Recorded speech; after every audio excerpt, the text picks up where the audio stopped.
भवन में आप वृषभानु के प्रकाशित हुई, ऐसे मेरे हृदय रूपी भवन में प्रकाशित हो।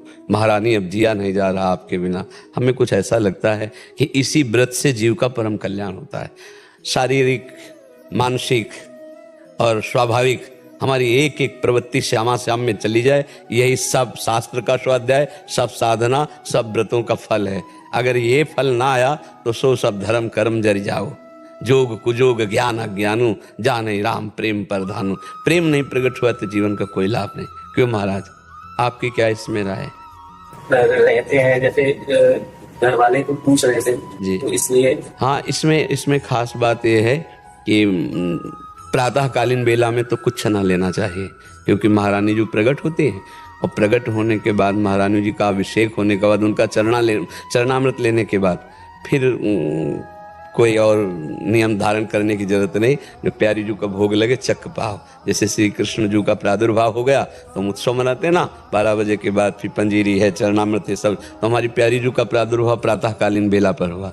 4 बजे जब यमुना जी गए तो वहीं से एक नील कमल मिला और उस कमल को एक दिव्य आकर्षण, एक दिव्य बेशुद्ध होते हुए वृषभानु जी आए और कीर्तिजा की गोद में जे हुई तो माता कीर्तिदा को ऐसा लगा मेरे गर्भ से कन्या प्रकट हुई, जबकि वो लाडली जी उसी नील कमल से प्रकाशित हुई, स्वर्ण कांति एकदम। और गोद में लाडली जी का प्रादुर्भाव गर्भ से नहीं होता है, जैसे लालजू का प्रादुर्भाव गर्भ से नहीं होता। वो भय प्रगट कृपाला, वो प्रकट होते हैं, सामने प्रकट होते हैं, पर आभास यही होता है कि मेरे गर्भ से प्रकट हुए। उनकी योग माया का ऐसा प्रभाव होता है, ऐसा आभास होता है। तो लाडली जी जब प्रकट हो गई तो अब तो उत्सव मनाना है ना। हाँ, तो जो लाडली जी को भोग लगे वो पावे, वो खूब राधा राधा उस दिन जपे, श्री जी के गुणगान करे, श्री जी के चिंतन में रहे। सबसे बड़ा व्रत होता है अंदर का चिंतन। बाहरी खान पान से श्री जी प्रसन्न नहीं होती, आप सच्ची मान। कितने ऐसे पशु पक्षी हैं जो केवल फल आहार करते हैं? कितने पक्षी हैं ऐसे, क्या उनको भगवत प्राप्ति हो जाती? कितने ऐसे जीव हैं जो जल में रहते हैं, जल आहार करते हैं केवल, क्या उनको भगवत प्राप्ति हो जाती? कितने ऐसे आजीवन उनके सामर्थ्य नहीं संभोग की, तो वो क्या भगवत प्राप्त हो जाते हैं? हर चीज पर जब ध्यान देते हैं तो ये सब साधन गौड़ होते हैं।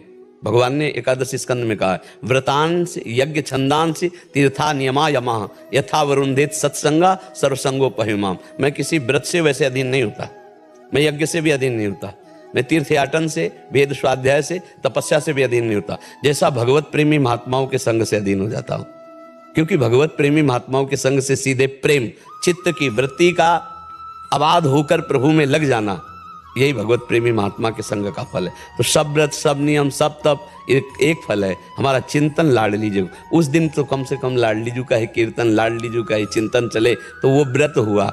अब जैसे नाना प्रकार की फलाहार की सामग्री बनाकर और उसको पाना, उसे व्रत नहीं कहते। जैसे एकादशी व्रत है ना, उसमें 24 घंटे ऐसे रहना चाहिए।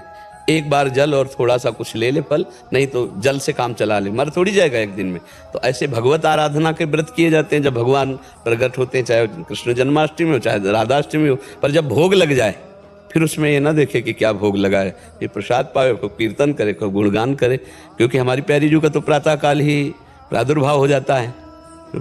लालजू महाराज का जरूर रात्रि के 12 बजे होता है, तब तक उपवास करते हैं भक्तजन, कुछ नहीं खाते पीते हैं, नहीं खाना पीना चाहिए।